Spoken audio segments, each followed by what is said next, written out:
waxa kale oo nabi maxamed ka sugan calayhi salaatu wasalaam marka uu had iyo jeer dhameeyo suuradan waxa oran jiray maxay aamiin buu oran jiray axaadiidta saxiixa ay ku sugan tahay bukhaari iyo muslim sida loo oranayaana waxa weeye qaybta hore waa badul badal qaybta dambena waa caarid lisukuun aamiin wala la soo gaabin karaa aamiin laakiin tan aynu inagu akhrino maxaynu inagu akhrinaa aamiin way maaragtay ku laxaadsanayaan taasi macnihiiba meesha uu ka baxaya walaa aamiin albayt alxaraam waa qasad bay markaa noqonaysa alqasd macnuhuna qasad imika maaha halkana waa istajib ilaahay una aqbal baa markaad aamiin leedahay waa ilaahu noo aqbal ducada haddaad miimka shidana qasad bay noqonaysa wax akhriyeyna ma jirada quraa'ada qaarkood sida warash oo kale ayaa had iyo jeer wuxuu akhriyaa madulbedelka ayuu dheereeyaa dee markuu dheeraynayana miimka ma shidayo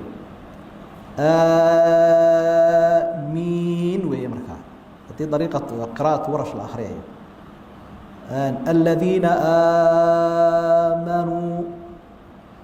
marka waa dheerayn aan shid lahayn qofkii doonaya taa inuu akhriyo dadku taa ugama jeedaan marka wuxuunaan uga jeedaa uun aamiin in la saxo imika markuu imaamku akhriyay waladaalliin markuu idhaahdo maxaynu odhanaynaa miimkii baa lagu taagaya shid sida saxda ah waxa weeye in la idhaahdo aamiin qaybta dambe la jiido waktiga la odhanayo marka salaada imaamku kolkuu idhaahdo waladaalliin ee uu dhammeeyo ayaa la odhanayaa aamiin man waafaqa ta'miinuhu ta'miina almalaa'ikati gufira lahu ما تقدم من ذنبه النبي عليه الصلاة والسلام حديث صحيح ساس كشيء قفك آمين تيسو أي وافق الله آمين تم ملائكة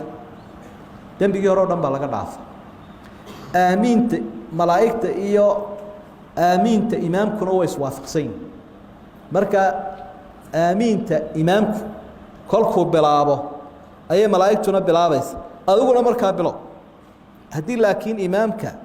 آمين تيسيو آن لجارين adugu aad horay uga sii bilowdo waad qadimanti horaad u soo fadhiisato aamiintaadu tii malaa'igta way seegaysa marka goormaynu inagu aamiin idhaahna waxay dadku odhanayaan waladaalliinta intaan u dhammaynba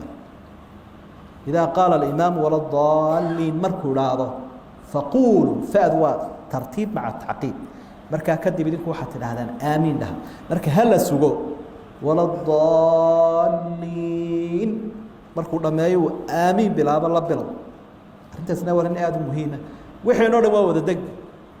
aamintii baa aamintii ka horeysa assalaamu calaykum tiina intaanu tii dambe odhanin waynu kacnay marka had iyo jeer masbuuqaa tahay salaada imaamku tiisa uu dhammeeya adiga wax kuu hadhayn goormaynu kacnaa markaana waxaa la kacaa had iyo jeer marka tii hore uu yidhaahda tii dambe aanu gaadhin maxayna wada qadimay marka waxay u baahan tahay si ujuurtan iyo abaalmarintan loo helo in cibaadada waktigeeda lagu beego intaasuu inoogu joogi doonaa dariskani wahada ma aqulu waastaqfiru allah wallahu subxaana